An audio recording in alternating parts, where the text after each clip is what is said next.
बिस्मिल्लाहिर्रहमानिर्रहीम।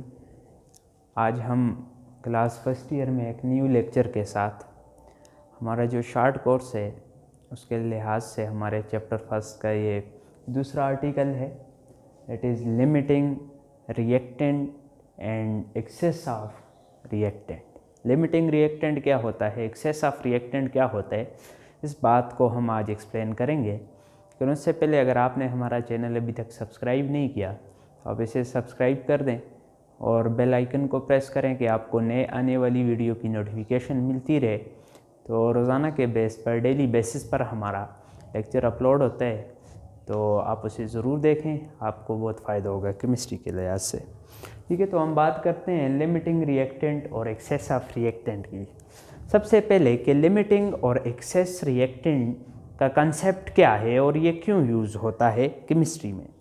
देखें, हमने पहले स्टाइकोमेट्री के इंट्रोडक्शन में कहा था कि यहाँ पे 100% केमिकल रिएक्शन कंप्लीट होते हैं, क्योंकि ये हमारे पास इर्रिवर्सिबल रिएक्शन से डील करता है और इर्रिवर्सिबल रिएक्शंस के अंदर ये पॉसिबिलिटी होती है कि वो 100% कंप्लीट हो जाएं। जब 100% वो कंप्लीट हो जाएंगे तो हमें जितना प्रोडक्ट चाहिए उतना हम रिएक्टेंट ले लें। बाज़ औक़ात हमारे रिएक्टेंट बहुत ज़्यादा महंगे होते हैं। कोई भी रिएक्शन अगर चल रहा हो तो उसमें जो रिएक्टेंट यूज़ हो रहे होते हैं वो काफ़ी एक्सपेंसिव होते हैं। अब उनको हम ज़ाया नहीं कर सकते। अगर उनकी थोड़ी सी अमाउंट भी वेस्ट हो जाए तो ये हमारे पास बहुत ज़्यादा नुकसान का सबब बन जाता है। अब उस लॉस को ख़त्म करने के लिए हमें जितना प्रोडक्ट चाहिए हम उसका स्टाइकोमेट्रिक अमाउंट उतना ही रिएक्टेंट अगर ले लें और उससे प्रोडक्ट बना दें तो वो हमारे पास क्या होगा, उसके लिए हम लिमिटिंग और एक्सेस ऑफ रिएजेंट का जो कॉन्सेप्ट है वो अप्लाई करेंगे। तो पहले हम देखते हैं कि what is mean by limiting and access reagent. तो सबसे पहले जब हम डेफिनेशन की बात करते हैं कि लिमिटिंग रिएजेंट क्या होता है, तो दोज रिएक्टेंट्स, वो reactants which consume earlier in a chemical reaction. कोई भी केमिकल रिएक्शन हो रहा है उसमें जो पहले रिएक्टेंट कंज्यूम हो जाते हैं, जो पहले इस्तेमाल हो जाते हैं, वो हमारे पास कहलाते हैं क्या, लिमिटिंग रिएक्टेंट कहलाते हैं या लिमिटिंग रिएजेंट्स कहलाते हैं। दूसरा एक्सेस ऑफ रिएजेंट, वो सब्सटेंसेस होती हैं जो पहले, अब दो सब्सटेंस आपस में मिल रहे हैं, दो रिएक्टेंट आपस में मिल रहे हैं और कोई प्रोडक्ट बन रहा है। ए और बी दो रिएक्टेंट है। ए अगर पहले कंज्यूम हो गया और बी रह गया तो ए हमारे पास लिमिटिंग रिएक्टेंट होगा और बी हमारे पास एक्सेस ऑफ रिएक्टेंट होगा। तो हमारे पास एक्सेस ऑफ रिएक्टेंट जो पहले कंज्यूम ना हो रिएक्शन में तो वो एक्सेस ऑफ रिएक्टेंट कहलाता है। स्टाइकोमेट्रिक अमाउंट क्या होती है लिमिटिंग रिएक्टेंट की, तो कहते हैं कि स्टाइकोमेट्रिक अमाउंट से कम पाया जाता है कौन सा, limiting reactant. Limiting reactant less than stoichiometric amount होता है, जबकि हमारे पास जो दूसरा है एक्सेस ऑफ रिएक्टेंट, ये स्टाइकोमेट्रिक अमाउंट से ज़्यादा होता है, ये स्टाइकोमेट्रिक अमाउंट से ज़्यादा होता है। ठीक है, तो ये आपने याद रखनी है। तीसरी बात कंजम्पशन, ये इस्तेमाल कब होते हैं, they consume first in a chemical reaction. किसी भी केमिकल रिएक्शन में जो पहले रिएक्टेंट इस्तेमाल हो जाएं उनको हम कहते हैं लिमिटिंग रिएक्टेंट, तो ये पहले कंज्यूम होते हैं। जबकि हमारे पास एक्सेस ऑफ रिएक्टेंट, ये हमारे पास फर्स्ट कंज्यूम नहीं होते, रिएक्शन हो जाता है लेकिन ये फिर भी इनकी कोई ना कोई अमाउंट, कोई ना कोई क्वांटिटी, कोई ना कोई मिकदार बाकी रहती है।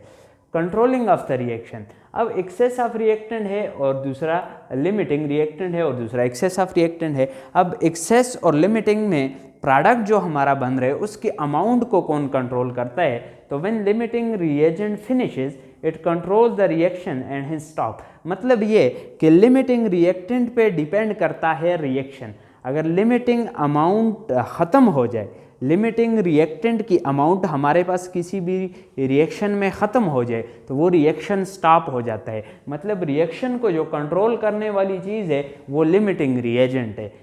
जबकि जो एक्सेस ऑफ रिएजेंट है इसकी क्वांटिटी इतनी ज़्यादा होती है कि हमारे पास ये पहले तो डिपेंड ही नहीं करता उस पर कि ये पहले किस तरह कंट्रोल करेगा, ये तो ख़त्म ही नहीं होता। जब ख़त्म नहीं होता तो रिएक्शन तो चलता रहेगा जब तक ये ख़त्म नहीं होता, तो इसकी अमाउंट बहुत ज़्यादा होती है, तो इसलिए हम इसे कहते हैं एक्सेस ऑफ रिएजेंट। तो ये केमिकल रिएक्शन को कंट्रोल नहीं करता एक्सेस ऑफ रिएजेंट, जबकि लिमिटिंग रिएक्शन कंट्रोल करता है केमिकल रिएक्शन को। उसके बाद क्वांटिटी ऑफ प्रोडक्ट, कितनी प्रोडक्ट की क्वांटिटी होगी, इसे कौन कंट्रोल करता है? तो क्वांटिटी ऑफ प्रोडक्ट को भी हमारे पास लिमिटिंग रिएक्टेंट कंट्रोल करता है। अगर लिमिटिंग रिएक्टेंट जितना है उतना ही प्रोडक्ट बनेगा।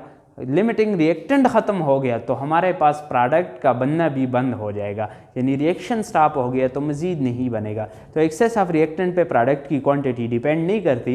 ये आपके एमसीक्यूज़ भी हैं, ये हर एक पॉइंट आपका एमसीक्यूज़ है, हर एक पॉइंट से आपको एमसीक्यूज़ मिलता है। तो हमारे पास जब क्वांटिटी ऑफ प्रोडक्ट को कंट्रोल करने की बात आती है तो उसे भी लिमिटिंग रिएक्टेंट कंट्रोल करता है, एक्सेस ऑफ रिएक्टेंट कंट्रोल नहीं करता। अब इस बात को मैं आपको इस तरह समझाता हूँ कि ये हमारे पास हैं ब्रेड्स, ठीक है, यानी वो जिससे बर्गर्स बनते हैं वो वाले ब्रेड्स हैं, और ये हमारे पास एग्स हैं। ये क्या हैं? एग्स। अब ब्रेड्स की अमाउंट 3 है, एग्स की अमाउंट 2 है, तो आया कितने बर्गर्स आपके पास बनेंगे? बर्गर्स कितने बनेंगे? ये बात किस पे डिपेंड कर रही है? ये बात एग्स पे डिपेंड कर रही है या ब्रेड्स पे डिपेंड कर रही है? तो देखें, एग्स 2 हैं, ब्रेड्स 3 हैं, तो इस पे डिपेंड कर रही है कि जो कम हैं तो उस हिसाब से प्रोडक्ट। अब इसके लिए एक ब्रेड में हम डाल के बर्गर बना देंगे, दूसरी जो एग है वो दूसरे ब्रेड में डाल के हम बर्गर बना देंगे, लेकिन ये जो तीसरी ब्रेड है इसके लिए हमारे पास एग है ही नहीं। जब एग ही नहीं है तो ये किसके साथ कंबाइन होके तीसरा बर्गर बनाएगा? तो इसकी अमाउंट इस एग के अमाउंट पे डिपेंड कर रही है। तो एग हमारे पास लिमिटिंग रिएक्टेंट होगा, जबकि ये ब्रेड्स हमारे पास एक्सेस ऑफ रिएक्टेंट होंगे। यहाँ से आप इस कंसेप्ट को समझ सकते हैं, ठीक है। इसी तरीके से हमारे पास वो रिएक्टेंट जो हमारे पास लार्जर अमाउंट में प्रेजेंट हो, ठीक है, जितने चाहिए हों, जितने किसी रिएक्शन में चाहिए हों उससे लार्जर अमाउंट में प्रेजेंट हों, तो उनको हम एक्सेस ऑफ रिएजेंट कहते हैं।